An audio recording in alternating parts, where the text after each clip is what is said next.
Hello and welcome to the Innovative Mindset Podcast. I'm your host, Izolda. Thank you so much for joining me.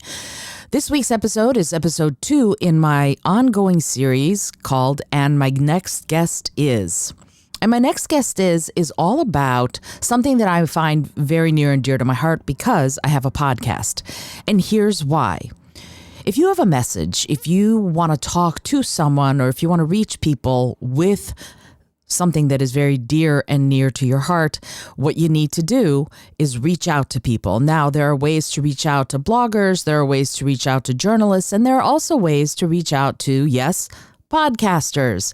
That's right. So one of the things that I'm doing is I'm going through and I'm talking to you all about how to pitch yourself to podcasts so you get on, right? One of the things that needs to happen when you go to pitch a podcast is that you entice and excite and make curious the person who is the gatekeeper. Sometimes that is a producer. Sometimes it's the podcaster themselves. It all depends on who you're reaching out to and how you're reaching out to them. And that brings up a point. How do you find the people you want to reach out to? How do you find the person who is the producer? How do you find the person who is the podcaster, the gatekeeper, the person you're going to have to pitch yourself to? In last time's show, we talked about the ways that you might be able to start pitching yourself. This week, I want to talk about Chartable. Chartable.com is one of the premier ways that you can search and find podcasts you want to be a guest on. You can also search Spotify. You can search Apple Podcasts. And in this episode, I'm going to detail for you exactly how to search. Now, there's also a fun little bonus for you. If you decide you want to embark on this, if you decide you want to figure out and learn how to get on podcasts as a guest, there's a fun little bonus, as I said, and the bonus is this. If you are trying to get on a podcast, which is super fun, right? You need to know how to do it. One of the things that I've developed is it's sort of a deck that will allow you to see visually exactly what I'm talking about. So if I talk about Chartable, you're going to see an image of it. So there's a PDF and you can download that via the show notes page. And that way you'll be able to get in there and see exactly what's happening and what I'm talking about as I talk about it in this episode. Without further ado, let's go ahead and get started with Chartable.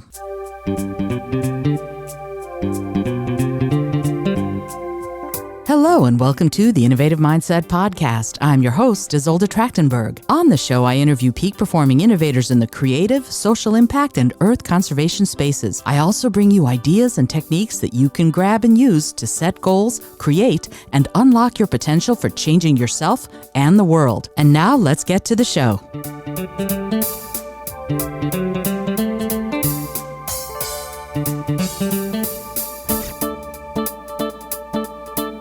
So let's go back to Chartable real quick. And one of the most beautiful things that you're going to see is that search podcast tab. Any kind of podcast you want to search for, you can, but you can also search under subject. I typed in fiction. These are just the first few fiction podcasts that are out there. And they give you as much as possible, everything from good old-fashioned fiction, just fictional, talking about food nonfiction, unfictional, queer-as fiction, fiction writing made easy, anything where fiction is part of the name of the podcast, you're going to get fiction. If you did storytelling, you would get storytelling podcasts. If you type in nonfiction, you'll get all the nonfiction. Anything you type in, Chartable has the information on it. And then you select the podcast that you want to look at and then get all the information about it. If you look at Spotify, the same kind of thing happens. I actually created these little movies so that you could see all the little literary fiction podcasts fly by the screen, but I decided not to show that to you because it's really long. The video ended up being 30 seconds of just these podcasts flying by. Any one of these, if you're writing literary fiction, is one you could pitch. You could pitch all of them if they fit your criteria, and we're going to talk about criteria in a minute. If you're doing a writing, if you want to talk about writing, the craft of writing, these are just some of the writing podcasts out there that are interview based. You can see that there are so many and they're all different. You can see that there are different kinds of art. So they're looking at it. Some are a little bit more informal, like Grammar Girl. Some look a little bit more formal, like Inside Creative Writing. It depends on what you want to do and how you want to approach being a guest. All of these things are available to you just by going on Spotify.com and looking and typing in the search bar writing, and you will get hundreds of podcasts to choose from. They've grabbed data off the internet and put it into we kind of think this is kind of the round number. So, and you can also see, one of the things that you can see is the top 200. When you break into the top 200, they give the podcast a little badge, and you can be the top 200 in India or the USA or the world or China, wherever. So you can see, is the podcast pretty popular? And you're going to see that in a second because I'm going to show you more about Chartable. Chartable is the website that's aggregating all that information. Spotify will show you the podcasts. They're not really going to show you how many people listen because Spotify keeps a lot of stuff close to the chest, just like Apple does. Chartable is the place to go to get all that information. So the next steps. Here's the thing. Like I've been saying, you need to do your research. Don't go for the most popular podcast in that subject area. Just don't. They won't, if you're not a best-selling author, the number one podcast in that field isn't going to be interested in you unless you have an unbelievably compelling story. If, on the other hand, you go for number 12 or number 36, but still in the top 200, you've got a much better chance of getting in.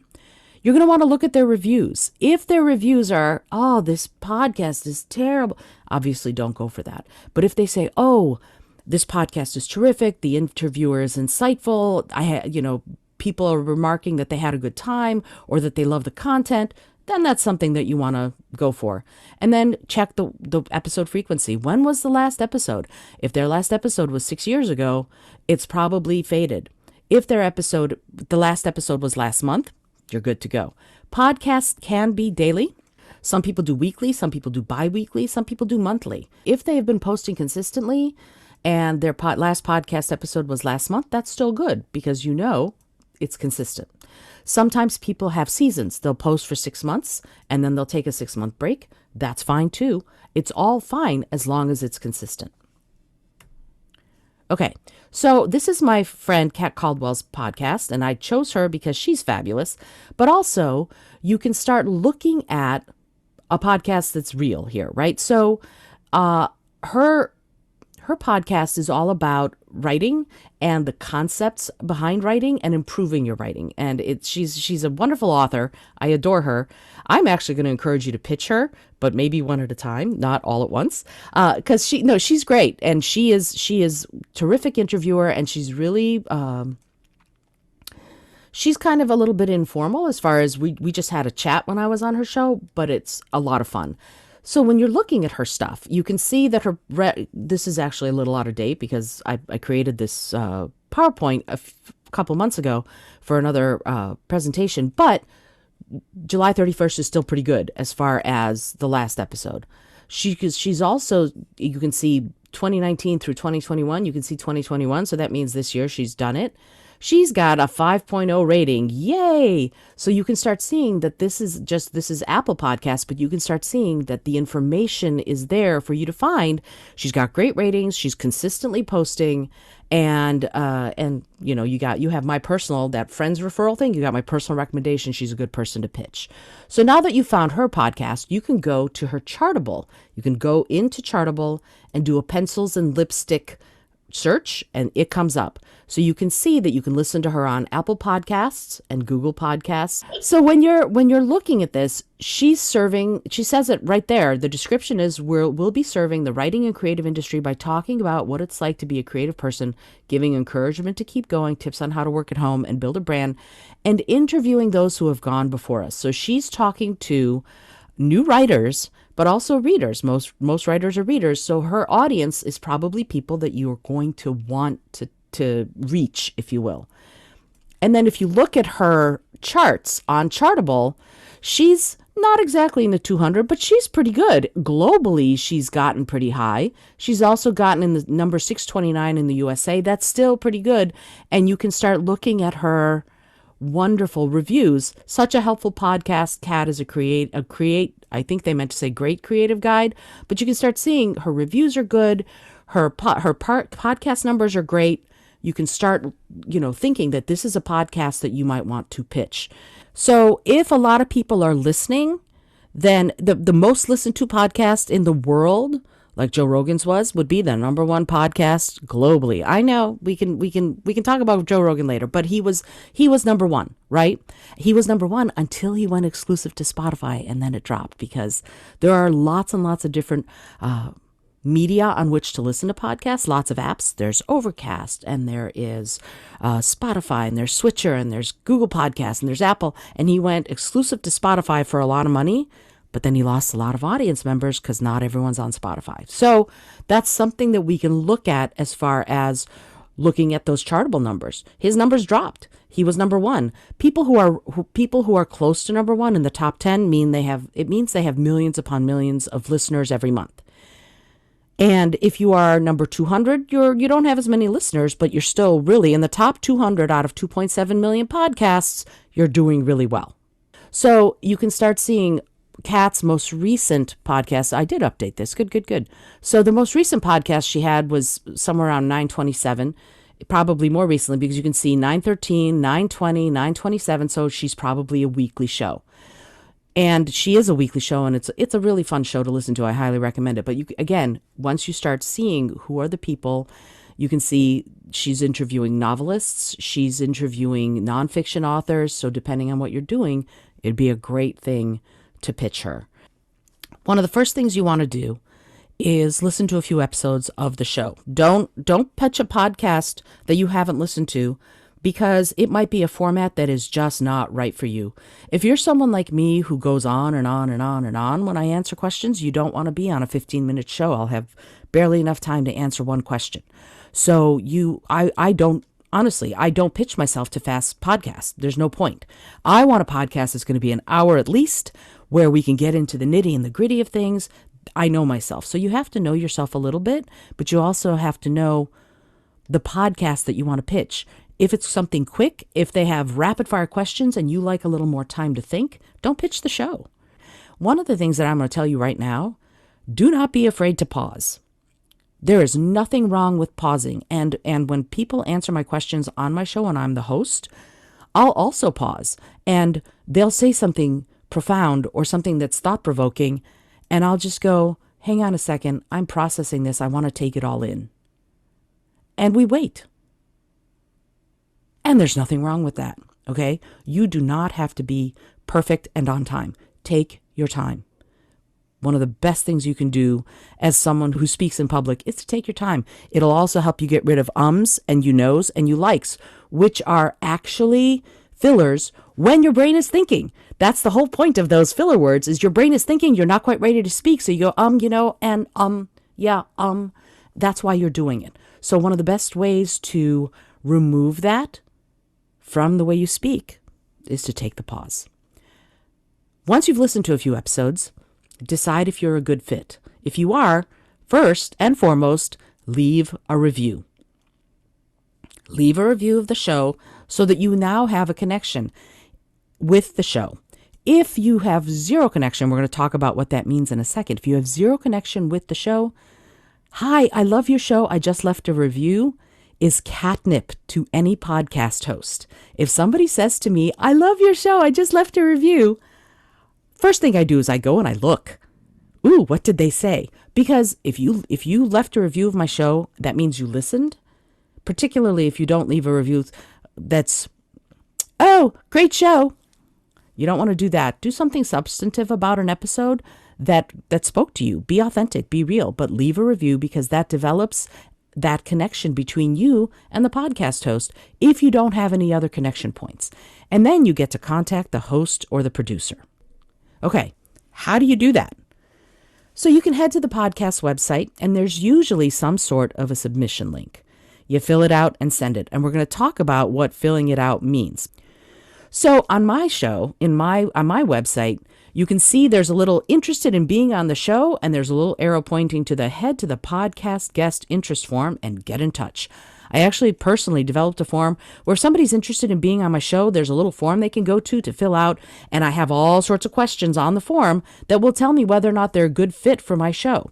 If you're trying to market something and you are, for example, I am vegan and I am vehemently against hunting. So if you are trying to promote the latest, most innovative hunting product, pitching my show would be ridiculous for you, right? So in my podcast interest form, I have a question that asks, how are you going to align with my show's theme? And this is what my show's theme is. Not everyone does it, but look for podcasts that do. Because if you are not aligned with their theme, or if their theme is going to make you go, oh, don't do it.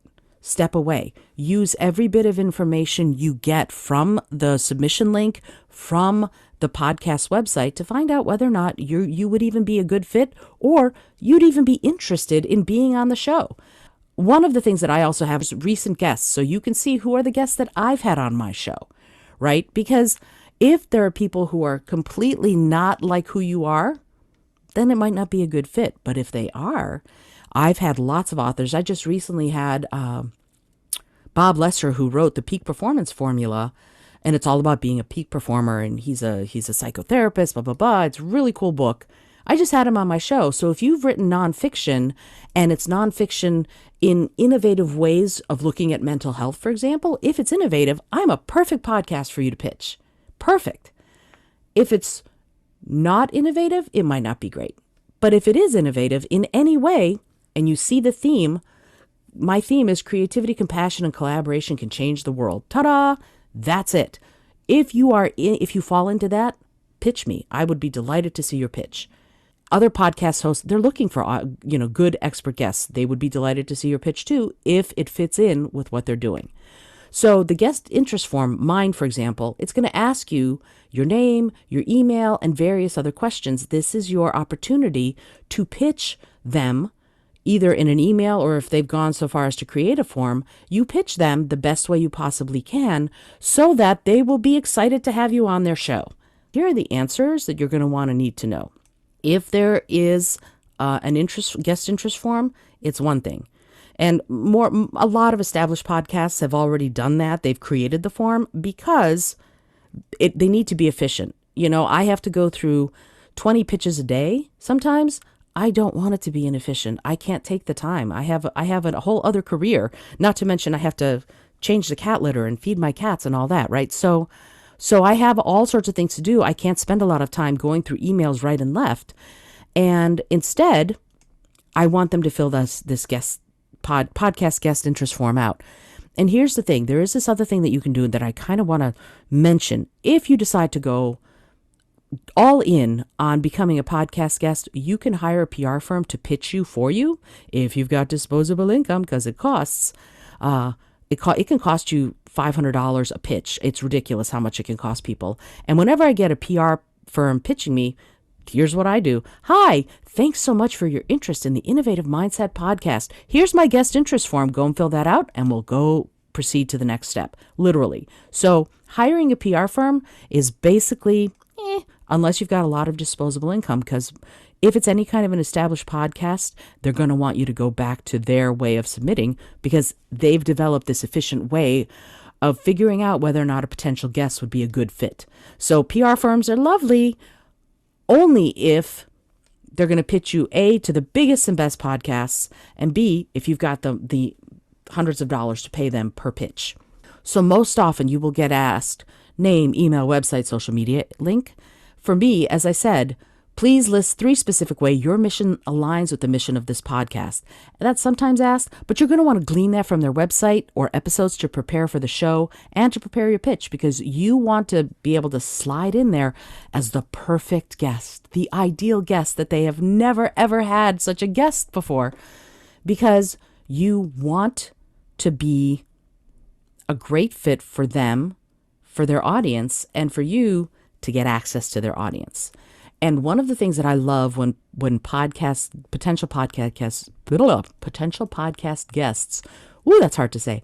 One of the things I love when they do this is they suggest interview questions. The way you answer questions is you come up with the questions you're going to answer.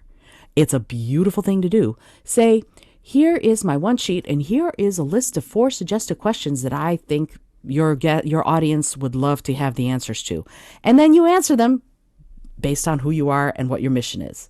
Coming up with the questions ahead of time helps the podcast host. Believe me, I love it when people do that because now I know what are they interested in talking about.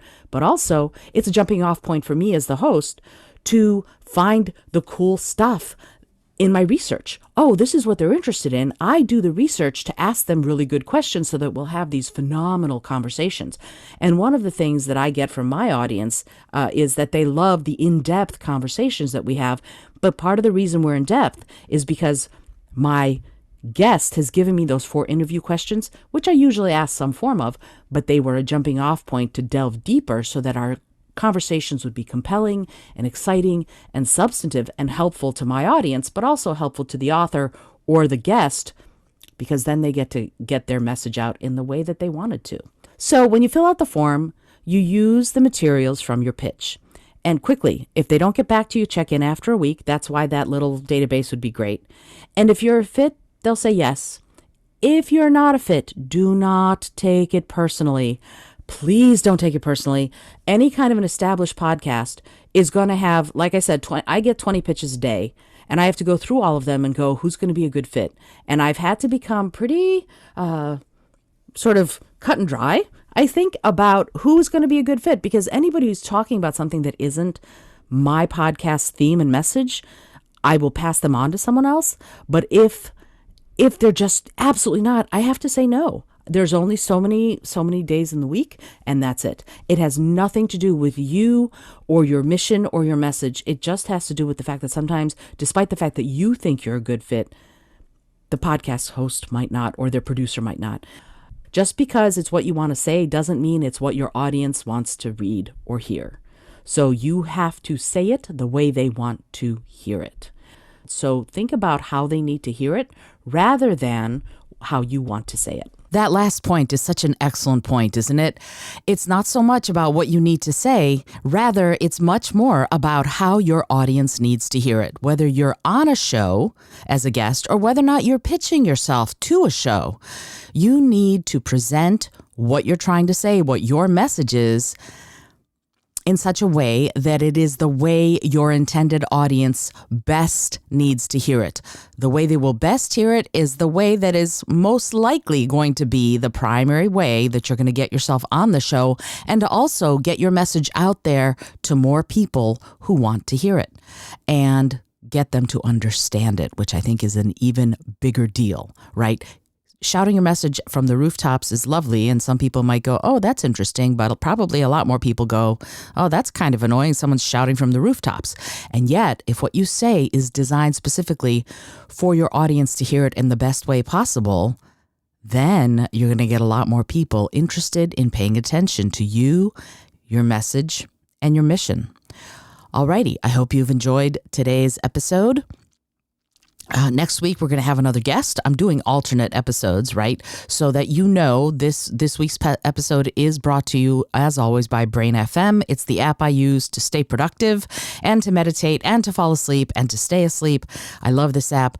If you decide to try it, you can get a special link in the show notes that will get you 20% off whatever it is, a month or a year or even a lifetime subscription to it. You can get 20% off if you go to brain.fm/innovative mindset. And I think that's it. I always forget if it's Innovative Mindset or Innovative Mindset Podcast. Regardless, I encourage you to try it. But remember, if you do try it and you do use my code, that I might get a little kickback for you having done that. Alrighty, cool. I hope that you enjoyed the episode. If you have questions, as always, please get in touch. I look forward to hearing from you. I look forward to working with you. I look forward to us innovating together to change the world. And until then, as always, I remind you to be bold, be creative, and most of all, be kind.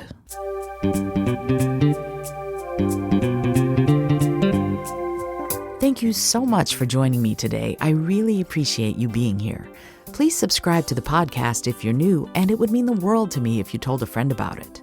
Today's episode was produced by Izolda Trachtenberg and is copyright 2022. As always, please remember this is for educational and entertainment purposes only. Past performance does not guarantee future results, although we can always hope. Until next time, remember to be bold, be creative, and most of all, be kind.